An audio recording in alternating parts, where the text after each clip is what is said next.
Shark! Hello Matt, it is Thursday the 6th of February 2015.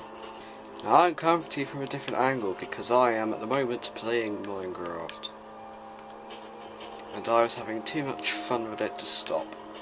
If you're wondering what I'm on right now, I'm on that Skyrim mashup pack for it.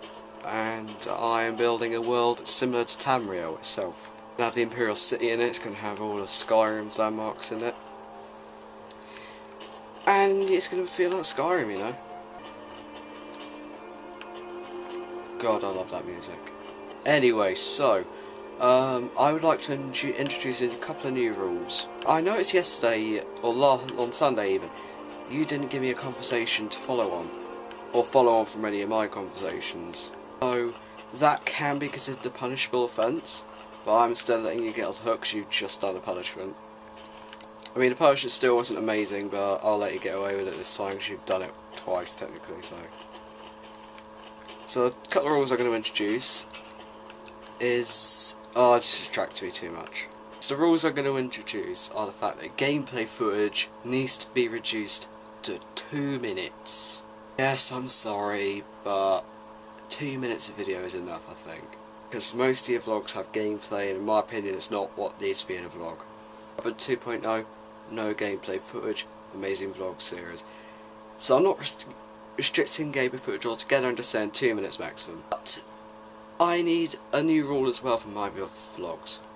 Apart from this one, because you didn't had to push off it last week, and I did say it, my rule, I need to have at least 2 clips recorded outside of this one clip.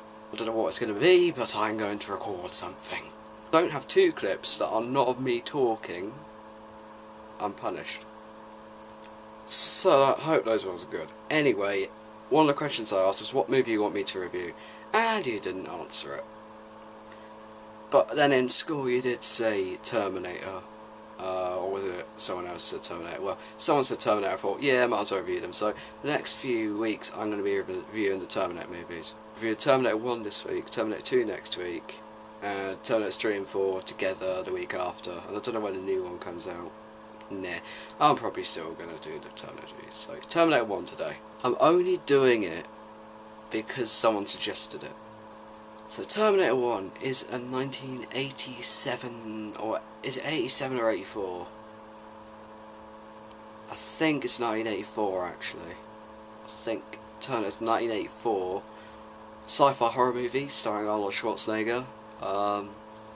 And he is starring as the Terminator, the bad Terminator. And he's trying to kill the mother. He travels back in time because there's an apocalyptic war.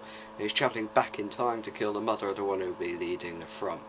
So it's a really weird plan, but it actually is a pretty interesting idea for a movie. The movie's time travel, for the most part, works, unlike Prisoner of Azkaban's. I'll get to why it doesn't work at the end. But, so he is trying to kill Sarah Connor, who is a pretty stereotypical woman, and she is, in the end, helped out by one of the soldiers sent back by John Connor, her son, from the future, to protect her. This movie doesn't really have any other villains apart from Arnold Schwarzenegger. It's no real other Terminators other than him. That's basically the premise. Now, I think this movie is really overshadowed by Terminator 2. I can see why. Terminator 1 is more of a sci-fi thriller, horror film. Terminator 2 is more of a sci-fi action film. This movie does still have action, but it's more like a horror film, like Nightmare on Elm Street or something, but with Terminators. You know, really disgusting, modified creatures. I gotta admit, it doesn't really work when you look at it with Terminator 2. The movie's just so different in tone and pace, makes Terminator 1 feel so slow at points. But I think Terminator 1 does work with being so dark. It was a bit more lighthearted, a bit more light-hearted, not a lot more lighthearted. But Terminator 1 just so dark and so horror film like. I just don't like it. I'm not a massive horror movie fan. I've already said my hatred for zombies in horror movies, but it's not that. It's just I don't like horror movies at all, really. I mean, I just don't like the fact how dark they are. Obviously, I can accept anyone liking horror movies. I can't see why you wouldn't like them. To work in a world where you have Terminator 2. Acting from most of the actors is pretty bland. They're alright, I suppose. The three main characters are pretty good, I suppose. Arnold Schwarzenegger doesn't really steal the show unlike what he does in the other films he's in, but he's still there. I just don't think the acting's that good from any other characters. I think Terminator 1 is just so slow. That's the main problem I have with it. Terminator 1 is too slow and it just doesn't work. I forgot where I was at because the camera mysteriously shut off. I remember now, it's just too slow for my liking. I'm not a massive fan of slow movies.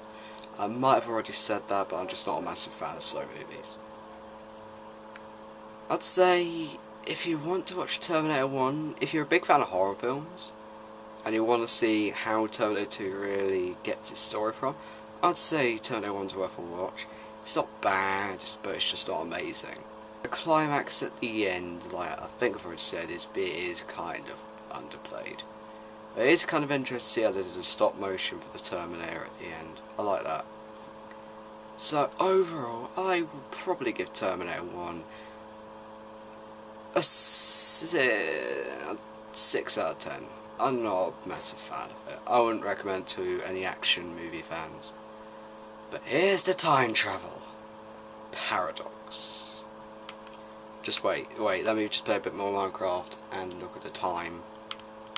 I've not got that long to upload. Whoa, I've done my mountain. Hello. Okay. Look at that, I've done my mountain. That's what I've been working on pretty much the last like 20 minutes. So, I didn't even realise that. So, time travel paradox. John Connor sends this soldier to, like, protect his mother. And they fall in love. That soldier, and Sarah Connor, obviously, in their love story, have a child. That turns out to be John Connor, you find out at the end. So, how is it that someone sent someone back in time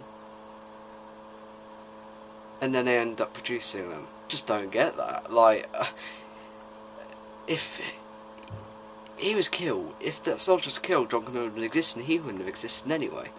It's like a grandfather paradox. I don't get it, and I'm not a massive fan of those kind of paradoxes, so I tend to let it slide in the movie.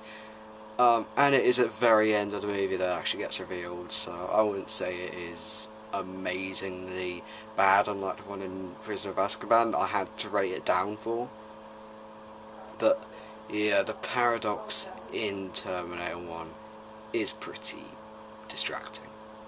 So, like I've already said, I'm not a big fan of Terminator 1, but next week we'll get on to Terminator 2, but we will get on to that awesomeness next week.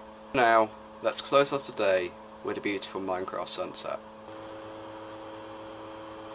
How beautiful is that? I'm overlooking Morrowind right now, by the way. Oh, there it goes.